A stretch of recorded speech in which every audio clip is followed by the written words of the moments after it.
If you like Android devices and you're considering buying a new one that's got to be at the top of your list is the Samsung Galaxy S4. I'm Aaron Baker. You're in the GSM Nation at youtube.com/GSM Nation, and today we are talking about the Samsung Galaxy S4 and a full video review.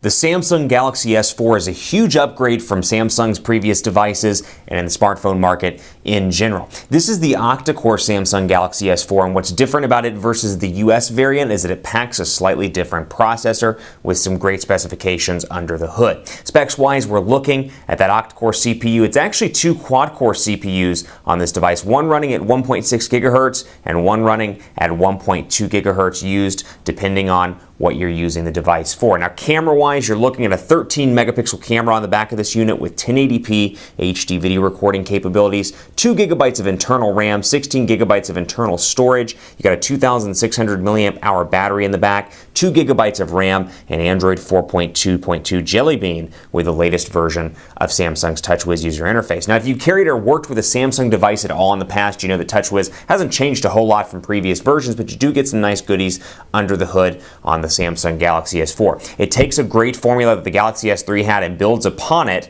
to become Samsung's newest flagship Galaxy S device. Let's take a look at the software itself, and you can see TouchWiz here right out of the box, very fast, very fluid, and very similar to previous versions of TouchWiz. You've got your apps, you have your widgets here, and you've got digital clock, dual clock, Gmail, all the stuff that you would expect from a Samsung Android device. Overall functionality is very similar here as well. You have a total of 7 home screens that you can use. You've got widgets that you can put on any of those 7 home screens, and then you have your TouchWiz notifications bar. Now, what's different here in Android 4.2.2? The ability to customize your quick shortcut settings up here. So let's say perhaps you're like me and you travel quite a bit. Airplane mode is very important. I can come in here and shift airplane mode right up to the top by going into the notification panel and editing this. Shift airplane mode right up here to the top above Wi-Fi or to the side of Wi-Fi.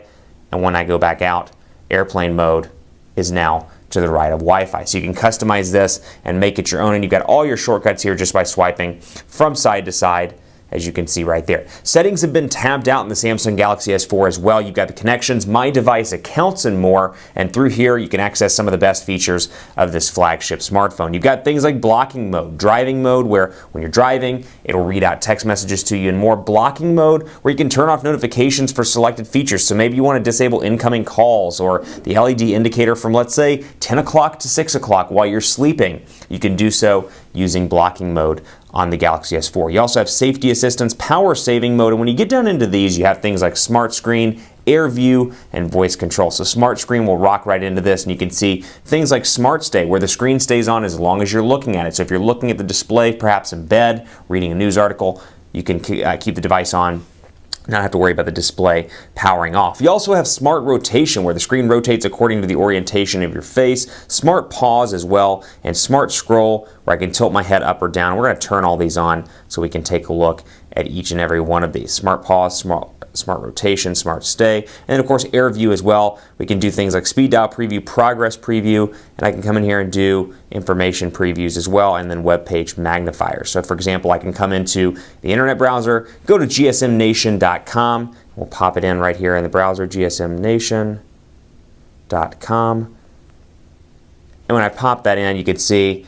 get it to reflect on my eye, focus on my eye rather, and you can see when I scroll down with my head, and scroll up, and then scroll back down again and again, and I can use my eyes to do that. Also, air gesture features, like being able to take my fingers and scroll up or down without actually touching the display itself. Very cool, great for when you're in the kitchen looking at a recipe, you don't want to touch your device because you've got hamburger meat on your fingers or something of that nature. You can easily scroll up and down on this unit. Let's take a look at Quadrant Standard as well and see how this performs with the octa-core CPU. And while we're doing that, in addition, another one of my favorite features, the multitasking capabilities on the Galaxy S4. So for example, while I'm running Quadrant Standard, I can easily come in here, throw in the gallery if I want to, and then just go down to S Memo. I can edit this as well. I can drag items in and out and really make this my own. So Chrome, for example, I can bring it out if I don't want that. And I can go back and say, you know what, while I'm in the gallery, let's go ahead and take a look at email as well. I can do that quickly and easily and open up both of those in the same window right here and flip those back and forth and allocate screen size, or screen real estate rather,